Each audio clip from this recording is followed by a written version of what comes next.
Muy amable y quiero agradecer a los organizadores de este evento, al doctor Víctor Suárez Moreno, jefe del Instituto Nacional de Salud, al doctor Agustín Niza, presidente de la Academia Nacional de Medicina, y también un saludo cordial al doctor César Cabezas, moderador de este simposio y actualmente jefe de la revista peruana de medicina experimental.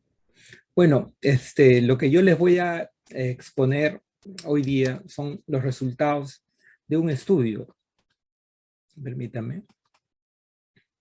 Y antes que nada quería compartir los créditos con las personas que de alguna u otra manera han colaborado con esta investigación y sin quienes no se hubiese podido llevar a cabo la misma, ¿no? Este estudio fue realizado en el segundo semestre del año 2020 digamos, fue uno de los primeros estudios que utilizó métodos probabilísticos para obtener información de lo que ha estado ocurriendo durante la pandemia en relación a la salud mental. Entonces, esta es la agenda del día de hoy. Después de una breve introducción, tocaremos aspectos metodológicos del estudio antes de pasar a la presentación de los principales resultados. Que algunos de ellos tienen alguna relación también con lo expuesto hace un momento por el magíster Aparco. Bueno, como ya se ha mencionado, la Organización Mundial de la Salud en marzo del 2020 declaró la enfermedad del COVID como una pandemia, la cual ha causado pues, daños sin precedentes, ¿no? Es una experiencia mundial y que va a ser recordada tanto como han sido de repente recordadas aquellas epidemias de la historia como la de 1918. Perú lamentablemente presenta la tasa más alta de mortalidad del mundo, con 6.296 muertes por millón de habitantes. Se trata de un coronavirus entonces con un alto nivel de contagio que emergió de China en el 2019 y se extendió a todo el mundo. Y como ya se ha mencionado, se aplicaron una serie de medidas, restricciones, confinamientos, toque de quedas, además que tuvimos que adoptar nuevas costumbres higiénicas, uso de mascarillas, protector facial, lo que obviamente generaba incomodidad entre las personas y problemas de adherencia a las medidas. Los efectos de esta pandemia, como han sido mencionados, han sido múltiples. Los efectos directos han afectado la salud física de las personas que estaban acompañadas de estas crisis de servicios y la consiguiente alta tasa de mortalidad. Por otro lado, teniendo ya el Perú una alta tasa de informalidad, el efecto grave sobre la economía que ha ocasionado pérdidas masivas de empleos, problemas de transportes, educación, vivienda, desplazamientos masivos de personas al interior del país, crisis en los establecimientos penitenciarios, aumentos de la criminalidad y un incremento importante de la pobreza. Esto a su vez ha ocasionado efectos psicológicos como ansiedad y temor al contagio, dolor por las pérdidas, cólera y frustración. Y también ha afectado los recursos psicológicos que normalmente tenemos las personas para enfrentar el estrés, por el alejamiento de nuestras redes de soporte, ausencia de reforzadores positivos y el efecto directo del confinamiento que generan sentimientos de aburrimiento y hastío, ¿no? Frankl decía de que el aburrimiento era una de las primeras causas de las crisis existenciales. Es posible que parte de eso sea lo que hemos vivenciado en ese tiempo. Yo creo que ha sido muy común y por lo menos en el entorno que me toca encontrar estas consideraciones acerca de la vida y de las cosas que no tenemos mucha oportunidad de tener salvo en estas circunstancias. Bueno, a su vez, todo esto tendría un rol en la falta de adherencia en las medidas sanitarias y el aumento de contagios, formando un círculo vicioso. Otros estudios que se han realizado han utilizado encuestas en línea con muestras por conveniencia. Con los problemas de representatividad que esto conlleva, ya han utilizado instrumentos dimensionales. O sea, para medir la salud mental tenemos dos posibilidades. O tomamos elementos dimensionales que nos hablan de grado, o tomamos instrumentos categóricos que nos definen un poco más patologías clínicas, que es lo que nosotros buscamos con este estudio, ¿no? Utilizar una metodología probabilística y con instrumentos diagnósticos categóricos, instrumentos que habían sido previamente utilizados en el Instituto Nacional de Salud Mental para estimar prevalencias de trastornos mentales.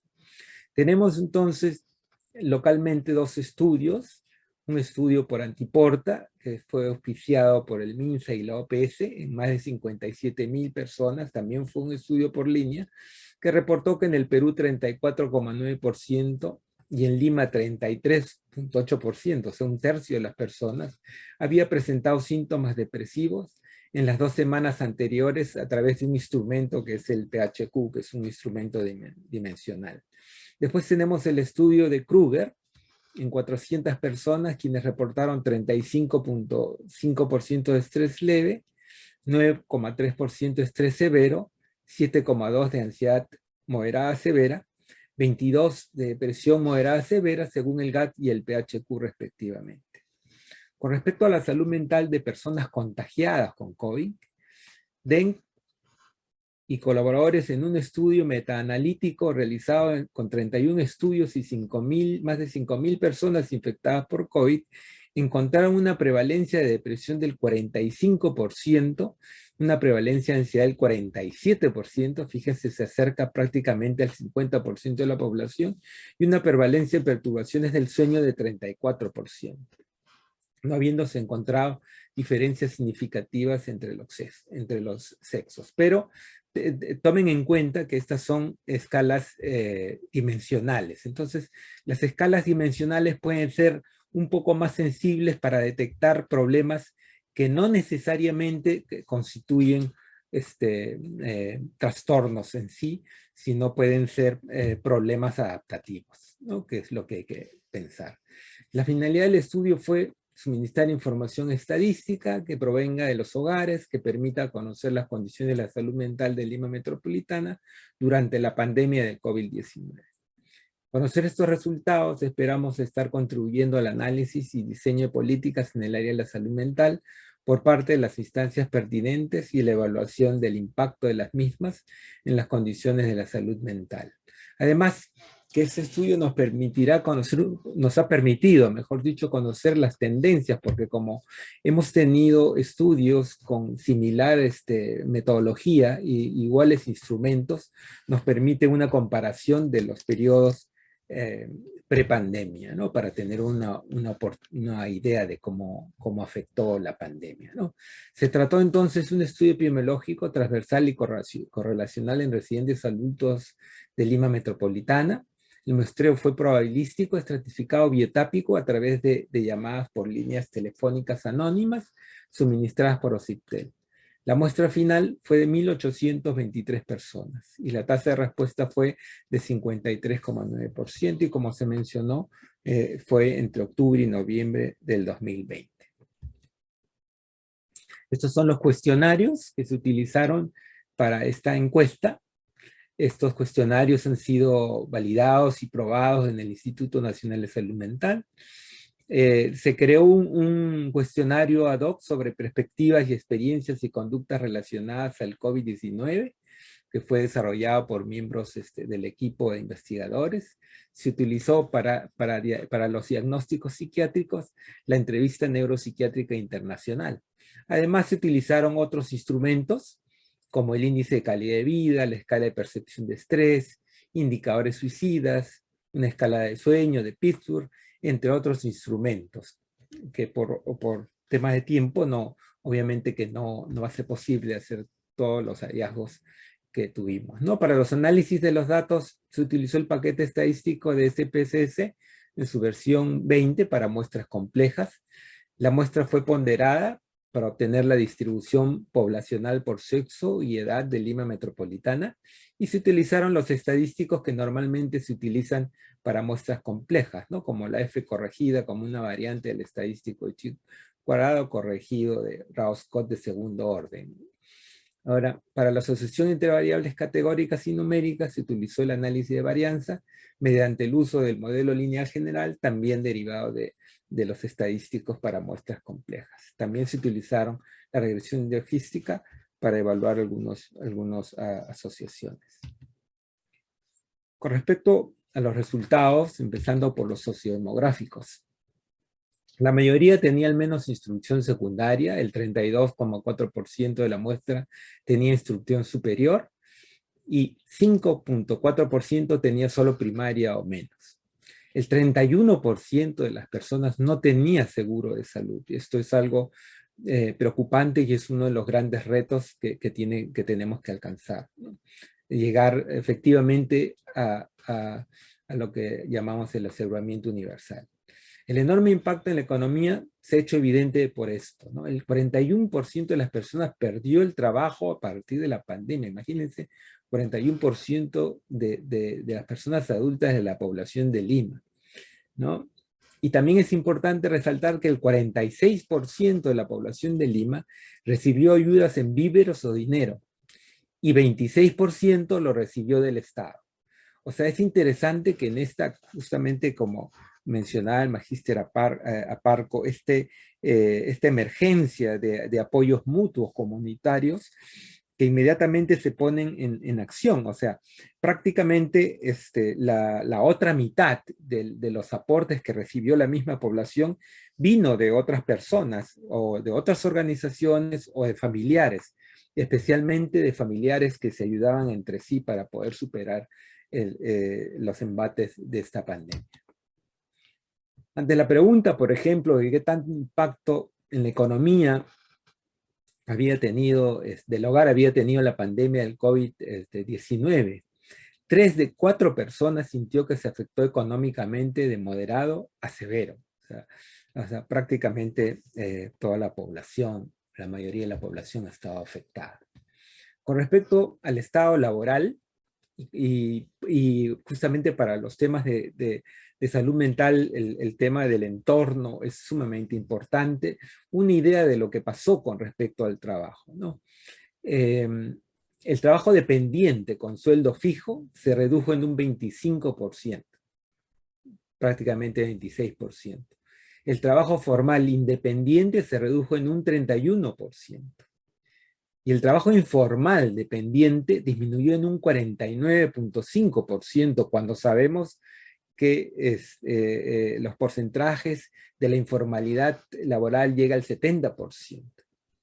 La desocupación se incrementó en un 66%, el desempleo aumentó de 1,2 a 7,4%, así como el rol de ama de casa, que se incrementó de 9,2 a 13,8%, ¿no? Estos resultados respondieron a una pregunta de antes y después que se les hizo a los entrevistados para conocer cuáles eran su estado previo a la pandemia. Y con respecto a aspectos generales vinculados con esta, o sea, cómo estábamos en ese momento, con relación a los contagios, el 29,8%, o sea, prácticamente el 30%, mencionó que se había contagiado del COVID, lo que es coherente con los reportes de cero prevalencia reportados por el MINSA en ese momento. De las personas contagiadas, 80% presentó síntomas de la enfermedad. O sea, la mayoría de las personas, como ya hay varios estudios que han corroborado eso, tenían síntomas, algunos leves y obviamente otros más severos. El 4,6% de esta población que se infectó requirió oxígeno ambulatorio. El 3,9% estuvo hospitalizado y el 0,7% estuvo en UCI. Estos resultados también nos pueden dar una idea cómo se comporta esta epidemia y cuáles son las necesidades que podríamos tener potencialmente. Dato importante desde el punto de vista también social, el 21,5% refirió haberse sentido discriminado al contagiarse. Y lamentablemente algo de esa discriminación no solo eran de las personas que nos rodeaban, sino de las personas a veces que nos tenían que atender. Por otro lado, el 51% de la población refirió que tenía un familiar cercano contagiado por COVID y 2,3% refirió haber tenido un familiar cercano fallecido por COVID que vivía en el hogar, ¿no? O sea, estaba cerca de ellos. Esta diapositiva también es interesante porque, y lo hemos vivido, ¿no? El tema de confianza en las autoridades. Llama la atención la poca confianza que mostraron las personas a sus autoridades locales con respecto al manejo de la pandemia, ¿no? O sea, nada o poco confianza el 77,6% en el alcalde y su capacidad de control del avance de la pandemia. O sea, el rol entonces de los gobernantes locales es importante analizarla y discutir un poco del rol que tuvieron y que tienen las autoridades locales para este tipo de emergencias. La mitad de la población confiaba poco o nada en el Estado para controlar la pandemia y en igual proporción en los medios de comunicación, ¿no? Probablemente esto sea debido a la incertidumbre y mensajes contradictorios que se generaron durante la pandemia. Como indicadores de salud mental durante la pandemia, podemos mencionar con respecto al estrés, se encontró que más de la mitad de la población de Lima, un 53,8%, presentó un estrés moderado y 3,4% un estrés alto y mayor en el sexo femenino en comparación con el masculino, según la escala de percepción de estrés. Ahora, estos hallazgos son más elevados que otros estudios reportados, ¿no?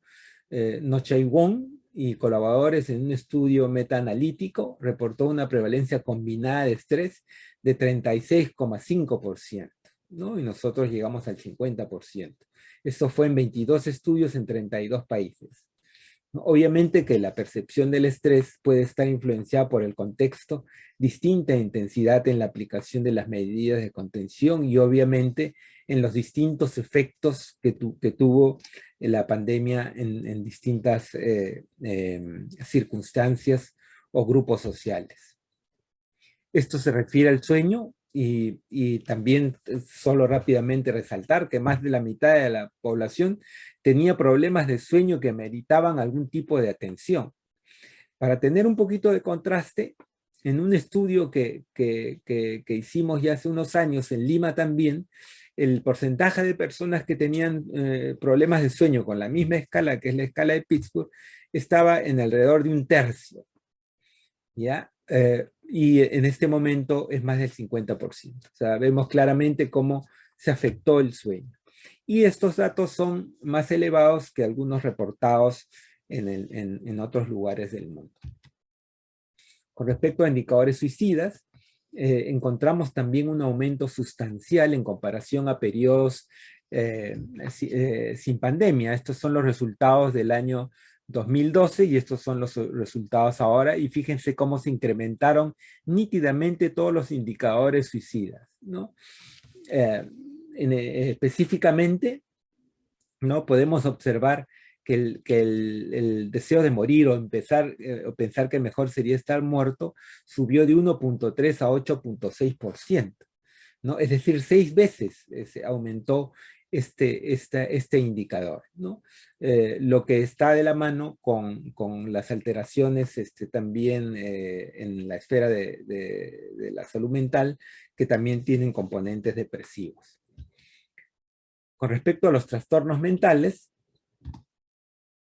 ya aquí nuevamente estamos comparando el año 2020 con el año 2012 y aquí me he focalizado en los 6 meses porque justamente ese es el periodo donde prácticamente ha estado la pandemia, ¿no? Los 6 meses previos a la encuesta, ¿no? Y vemos también la diferencia entre las prevalencias. Vemos aquí en el 2012 10,1% y en el 2020 17,8%, ¿no? Y vemos que más ha sido afectado el sexo femenino que el masculino. En el año 2012 la diferencia no era significativa, en cambio casi aparecen diferencias en formas significativas. Si esto obviamente lo llevamos a números, tenemos pues más de 800,000 personas que en los últimos 6 meses antes de la encuesta tenían algún trastorno mental, ¿no? O sea, es un porcentaje alto. Y aquí con respecto ya específicamente a patologías, por ejemplo, el episodio depresivo, lo vemos también nítidamente cómo sube de 4.6% en Lima en el año 2012 a 12.3% en el año 2020. O sea, más del doble se encontró diferencias entre ambos periodos. Igual, pero más intenso es para los trastornos de ansiedad, ¿no? Aquí subió de 2.4% en el año 2012 a 9% en octubre del año 2020. O sea, lo que más se incrementó fueron los trastornos de ansiedad en relación a periodos sin pandemia, ¿no? El trastorno más frecuente fue el trastorno de ansiedad generalizada, seguido del trastorno de estrés postraumático, ¿no? Con respecto al abuso de alcohol, contrariamente a lo que nosotros pudimos esperar, encontramos más bien una disminución de la prevalencia de problemas relacionados al alcohol en comparación con el año 2012. Esto va de la mano con algunos estudios en China que reportaron que había una disminución en el consumo de alcohol, pero no coincide con otros países como el Reino Unido, como Alemania y Bélgica, que más bien encontraron que el consumo aumentó, ¿no? Para nosotros, para el estudio que nosotros hemos realizado, más bien disminuyó el abuso y dependencia de alcohol en ese periodo, por lo menos. No sabemos qué va a pasar después. Con respecto a los factores sociodemográficos asociados a los trastornos mentales, se encontró asociación significativa con una edad mayor, con el sexo femenino para la depresión y los trastornos de ansiedad, y con el sexo masculino para el consumo perjudicial y dependencia de alcohol. También se halló asociación con el estado civil, con el nivel de instrucción, el estado laboral y la situación de pobreza, ¿no? Y este es otro hallazgo que es interesante porque se hizo una relación entre los trastornos mentales y ciertos aspectos ligados a la pandemia. Y las personas contagiadas tuvieron 2.5 veces mayor probabilidad de tener un trastorno mental, ¿no? Y también se asociaron los trastornos con el hecho de pertenecer a grupos de riesgo médico para el contagio y tener familiares contagiados. O sea, fíjense cómo la afectación va por varios aspectos en el tema de la salud mental, o sea, varios desencadenantes.